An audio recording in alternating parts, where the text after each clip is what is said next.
welcome. That's right, 3 times. Welcome once again to another one of the video commentaries for Battlefield Play4Free, and this time it is actually for the P90 for your engineer class. But before I get started on doing that, of course, I have to do the same thing as always, which is give a couple of shoutouts. First shoutout goes to Zakir for sending me a a fan letter email. Oh my god. I am not editing that one out. Next shout out goes to Longshot11 for sending me a private message on the Play4Free forums. And last but not least, Kaka123 Boom for sending me a message on my Facebook fan page. Alright, with those shout outs out of the way, let's get to the real situation at hand, which is discussing the P90 for Battlefield Play4Free. The FN P90 is a selective fire personal defense weapon designed and manufactured by FN Herstal in Belgium. The P90's name is taken from 1990, the year it was introduced.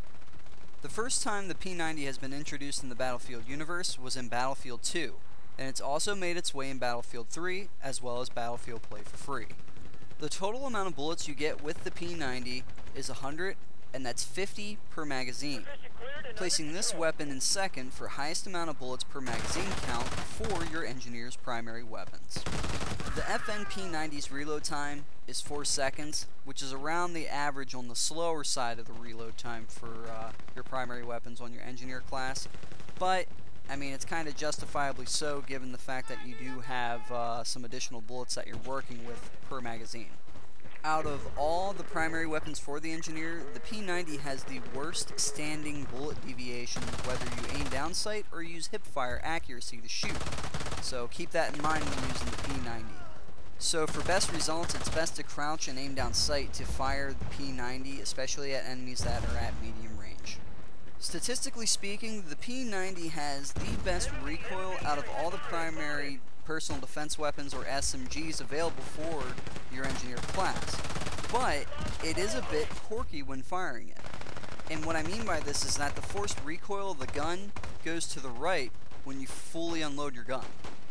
So if you learn how to maintain that forced right recoil on the P90, your shots will be, for the most part, pretty accurate.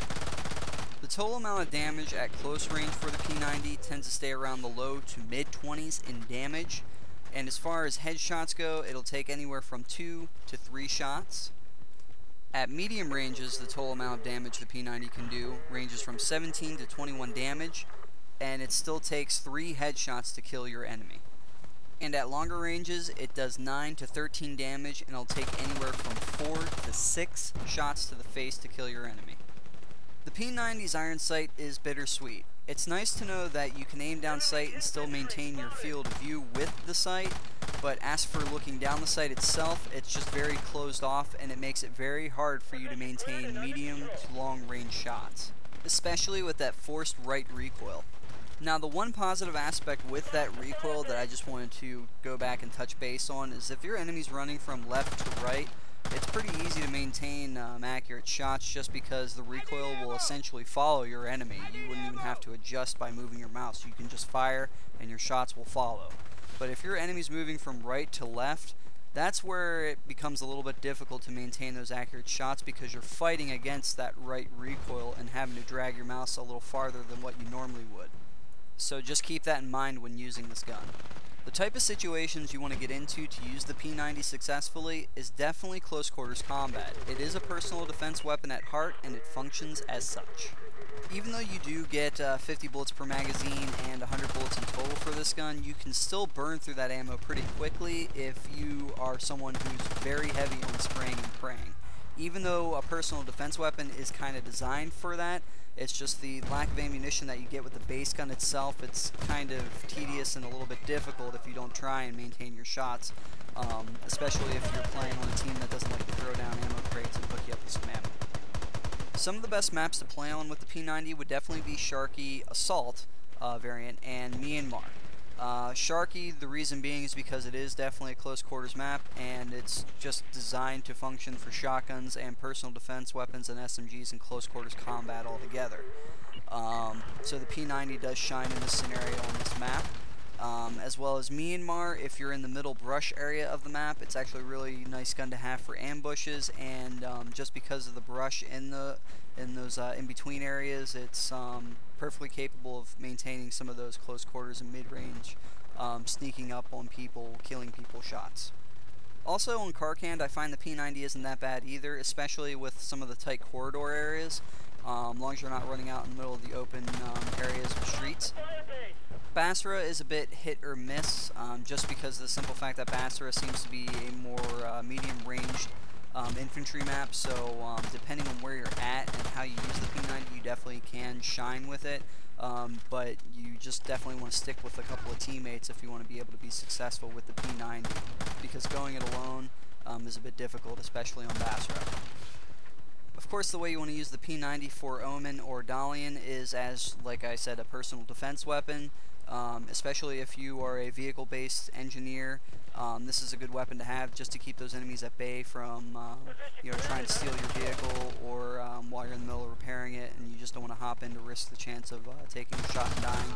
It's a good weapon to have out in the field as well. Even though it doesn't have the range, it's still good to have, when the enemy's closing in.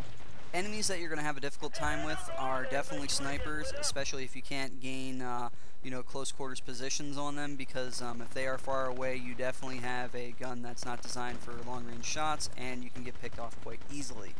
Especially with that rate of fire and recoil, it's going to be really hard to maintain accurate shots at a steady pace from a distance. And the cherry on top of that is the fact that it doesn't do hardly any damage at range. So steer clear from long range firefights. If you can maintain the rightward recoil at medium ranges, you can take out assault and medic class infantry no problem, and especially so if you're at close range. And last but not least, if you come up against people such as yourself, the engineer class, as long as you fire your shots off first and maintain accuracy, you'll definitely win the fight there. One of the tactics I like doing with the P90 is baiting people into coming closer to my position on the enemy team, so they think I'm kind of like a helpless engineer that can't do anything, and then when they get close enough, I'll just lay open fire. All in all, the P90 has more rounds than most weapons, as well as better accuracy, allowing a user to spray bullets and still hit their target at closer ranges. Once you master the forced right recoil, this gun is a nice affordable gem to have, and because of its affordability, is definitely an engineer weapon worth having. Once a player reaches level 3, the P90 can be bought for 17,500 credits, or 749 Play4Free funds, which loosely translates into American currency $1.05 for this gun. And at that cost, I would say this really isn't a bad gun to have at all. Alright guys, with that being said, that's all I have for the FN P90, and I'll see you guys in the next video.